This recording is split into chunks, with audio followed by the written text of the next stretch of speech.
Il était une fois une reine qui, en plein hiver, cousait près d'une fenêtre en bois d'ébène. Tandis qu'elle regardait tomber la neige, elle se piqua le doigt avec son aiguille, et 3 gouttes de sang tombèrent sur la neige. En voyant le contraste entre le rouge, le blanc et le noir de l'ébène, la reine pensa, si seulement j'avais une fille à la peau aussi blanche que la neige, aux lèvres aussi rouges que le sang, et aux cheveux aussi noirs que l'ébène. Peu de temps après, son souhait se réalisa, et elle donna naissance à une petite fille qu'elle nomma Blanche-Neige. Malheureusement, la reine mourut peu de temps après la naissance de l'enfant. Le roi se remaria avec une femme d'une grande beauté, mais qui était fière, vaniteuse et cruelle. La nouvelle reine possédait un miroir magique. Chaque jour, elle se tenait devant lui et demandait « Miroir, miroir magique au mur, qui est la plus belle de tout le royaume ?» Et le miroir répondait toujours « Ô reine, vous êtes la plus belle de toutes. » Blanche-Neige grandit et devint une jeune fille d'une beauté incomparable. Sa peau était blanche comme la neige, ses lèvres rouges comme le sang, et ses cheveux noirs comme l'ébène. Un jour, lorsque la reine interrogea son miroir, il répondit « Reine, vous êtes belle, c'est vrai, mais Blanche-Neige est encore plus belle que vous. » Folle de jalousie, la reine décida de se débarrasser de Blanche-Neige. Elle ordonna à un chasseur de l'emmener dans la forêt et de la tuer. « Ramène-moi son cœur dans cette boîte pour me prouver qu'elle est morte, » ordonna-t-elle. Mais quand le chasseur se retrouva face à Blanche-Neige, il fut touché par sa beauté et sa gentillesse. Il ne pouvait pas lui faire de mal. « Fuis, pauvre enfant, » lui dit-il. « Ne retourne jamais au château. » À la place, il tua un sanglier et ramena son cœur à la reine. Seule effrayée, Blanche-Neige erra dans la forêt sombre. Après des heures de marche, elle trouva une petite maison. La porte était entr'ouverte, et elle entra. Tout dans la maison était minuscule, mais parfait. Il y avait 7 petites chaises, 7 assiettes, 7 verres, et 7 lits. Affamée et fatiguée, Blanche-Neige mangea un peu de pain et de soupe, puis s'endormit sur l'un des lits. Peu de temps après, les habitants de la maison revinrent.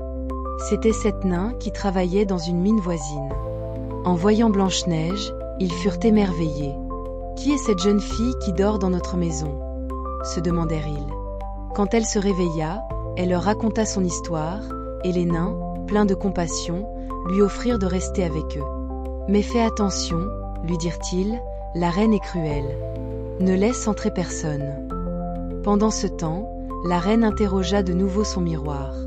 À sa grande fureur, il répondit « Reine, vous êtes belle, c'est vrai, mais Blanche-Neige, au-delà des monts, chez les 7 nains, est bien plus belle que vous. » La reine décida de s'occuper de Blanche-Neige elle-même. Elle se déguisa en vieille vendeuse et alla jusqu'à la maison des nains. Là, elle offrit à Blanche-Neige un corset magnifique. « Laisse-moi t'aider à l'attacher, ma belle, » dit-elle. Mais elle serra le corset si fort que Blanche-Neige s'évanouit. Heureusement, les nains rentrèrent à temps pour la sauver. Furieuse, la reine tenta à nouveau. Cette fois, elle apporta un peigne empoisonné et, déguisée, convainquit Blanche-Neige de le mettre dans ses cheveux.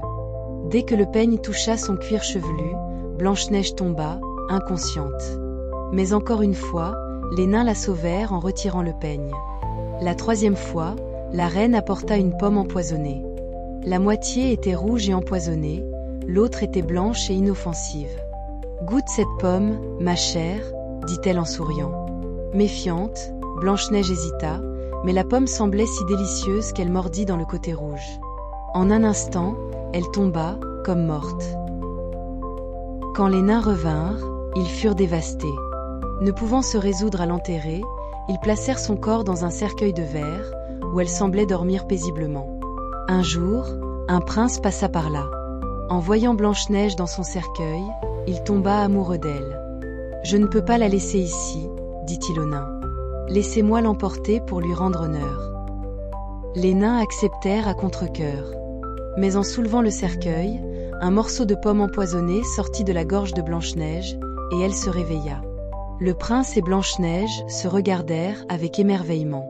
Ils tombèrent amoureux et décidèrent de se marier. La méchante reine, lorsqu'elle interrogea une dernière fois son miroir, apprit que Blanche-Neige était toujours en vie et allait devenir reine. Folle de rage, Elle disparut et ne fut plus jamais vue. Blanche-Neige et le prince vécurent heureux pour toujours, et leur histoire resta une légende transmise à travers les âges.